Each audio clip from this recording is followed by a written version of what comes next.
Fecundity in two-spotted spider mite is increased by direct and systemic exposure to imidacloprid. Abstract. The effect of imidacloprid on fecundity in two-spotted spider mites, Tetronychus urticae, was investigated in laboratory experiments using individual females on bean leaf discs. Mites were directly exposed to spray formulations of imidacloprid or fed on discs cut from a systemically treated bean plant. Imidacloprid-treated Tetronychus urticae produced 10 to 26% more eggs during the first 12 days of adult life, and 19 to 23% more during adulthood compared with water-only treatment. Increased egg production occurred immediately after exposure and lasted for about 15 days in sprayed mites. In mites exposed to imidacloprid by ingestion, increased egg production was not apparent until after 6 days and lasted until about day 18. Longevity was significantly greater in mites that ingested imidacloprid, but not in sprayed mites. The significance and importance of imidacloprid stimulation of fecundity in Tetronychus urticae to pest management in crop systems like hops, which routinely use this insecticide, is discussed. I think the abstract pretty much says it all. This is a very interesting document, which I am sharing with you now, and I wanted to give some of my commentary on something that I don't see discussed very often. Certainly by at the time of me recording this video, which is September 27th, 2017, when I searched on YouTube at least, it's definitely a subject you can search on the internet, and I implore you to do so. I searched YouTube for the word hormolygosis, and I found 0 results. So I wanted to contribute this report and this review of this report so that people can be made more aware of this effect. This effect has a lot of similarities to do with resistance, but it is a separate phenomenon entirely. Here's the difference. Resistance occurs due to selection pressures, and with regards to pesticidal agents, the selection pressures are such that an organism maybe is exposed to a sublethal dose, similar to hormolygosis in this way, but it somehow survives to reproduce, and selection pressures will kill all of the ones that are immediately the most sensitive, because sensitivity to a pesticide is on a spectrum. So why is it on a spectrum? Because there are small, very minute differences in physiology between individuals, and essentially those who are slightly less sensitive will go on to make more slightly less sensitive pests, and those slightly more sensitive pests will probably have a gene or some sort of a expression of that gene which allows them to sort of reproduce better in this more stressful environment, being exposed to this pesticide.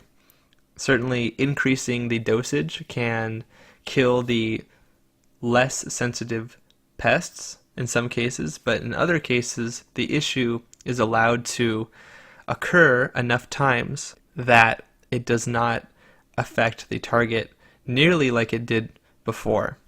And in those cases you have resistance. Hormolygosis is when you have a sublethal dosage applied to a target, either through ingestion or through contact, and the organism is stimulated instead of being harmed. It's not harmed at all. In fact, it is stimulated, and in this case, Tetronychus urticae is stimulated by imidacloprid. And that's very bad news, because you could have both of these things occur at once. You can definitely have a hormolygotic effect that stimulates mites, for example, or an insect, and also have another insecticide not kill them, and then those that are least sensitive will go on to reproduce. In fact, those who have a stimulating reaction will also go on to reproduce quite a bit. And so you can have this sort of cascade effect happen between different pesticides especially. That's why it's very important to rotate your mode of action. If you're using pesticides at all, you should consider the history of that target organism with that pesticide, that active ingredient, and also that mode of action and the chemical group that it's a part of. Because in cases where you're dealing with an organism that is highly resistant or known to be highly resistant to many different compounds, you have to be very strategic. And in a lot of cases, people like to use biocontrol agents instead of chemical controls. That's why an integrated pest management approach is so beneficial, because you can use multiple kinds of controls in tandem to affect a target population. So you might kill, 50% with a pesticide application, and then you rotate with a different pesticide application of a totally different mode of action, maybe a biopesticide. And assuming that there are no negative interactions between those applications, you can rest assured that the surviving population is not going to have the same effect, or is not going to receive the same effect as it did before. By mixing it up and changing how you control your pests, you can reduce the effect of this problem.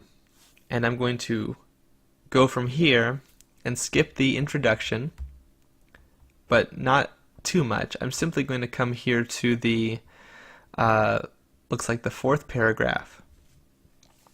It says here, reproductive stimulation of pests or beneficials by sublethal doses of insecticides is the basic hypothesis for hormolygosis. And then they cite Lucky 1968. This author is the person who is most related to the theory or the hypothesis of hormolygosis. And as you can see, it's been around since the late 60s, this sort of concept. Moving on, for example, residues of azine phosphomethyl increase the fecundity of green peach aphids. Citrus thrips produced more eggs on leaves containing residues of dicophol and malathion. And two spotted spider mites, Tetranychus urticae, increased egg production when exposed to carbaryl, or DDT. So that's important to note. There are many reports that indicate the same sort of reaction. Moving on, we have here the materials and methods. I'm going to skip that and go to the discussion and the results. This is a very small report, so I'd like to keep it brief. Essentially, the first paragraph of the discussion states that this study indicates that spray and systemic applications of imidacloprid at rates used in Washington hop yards significantly increase the fecundity of Tetranychus urticae. Female spider mites exposed to imidacloprid produce 30 to 70 more eggs during their lifetime, which is 1 to 1.5 eggs per day, than those not exposed to the insecticide. There you have it. If you go further down, we can see this graph here. Admire and Provado are applications of a product that contain imidacloprid. And you can see that the first graph is the mean number of eggs laid over the adult life of Tetranychus urticae. And the two imidacloprid products are these black circle and the white triangle. And you can tell right away, just like they say in the abstract, that the early life of egg-laying Tetranychus is definitely more fecund. In the 5 to 10 day area, it looks like in the abstract they say around 15 days. But you can see in this graph how that decreases over time. And even though the water population is higher in the beginning and lower, just like all of them, that's probably a natural sort of physiological response to senescence or age. Moving on from there is nothing, really. They do make a point in this paragraph that I'd like to reiterate. Although there is no reason to suspect that the fecundity stimulating effect of imidacloprid on Tetranychus urticae is confined to populations in Washington, The effect and its magnitude should be examined in mite populations in other parts of the United States and the world. The widespread simulation of fecundity in Tetranychus urticae by imidacloprid and other chloronicotinils, if confirmed, would have great significance and importance to many crop protection and integrated pest management programs throughout the world. The development of IPM programs in particular should take into account the possibly complex interactions between imidacloprid and pest and beneficial mites. There you have it. Short report, talks about homolygosis. I wanted to give you a summary. If you yourself are looking to keep yourself from selecting for resistance in your own pests in your crops, and you would like help with that, feel free to reach out to me. Leave a comment if you have a question. I'll try to leave this report in the description so you can try to find it yourself and look over it yourself and share it with people who might not be aware of these effects, because they are real and they can be a big problem for people dealing with the most prolific Tetranychus species, which is Tetranychus urticae. If you have any questions or comments that have to do with IPM programs in general, using biocontrols, I have other videos on this channel that have to do with that, and feel free to check them out and share them if you think that they're helpful references for information. And again, if you need help, feel free to ask. I am always available, and I'm always interested in helping somebody out who is dealing with a bad pest problem. As the video ends, there will be additional videos which are related to this content that I would hope you might find as a helpful supplement to what I've just talked about. If you are interested, please click on them and let me know what you think.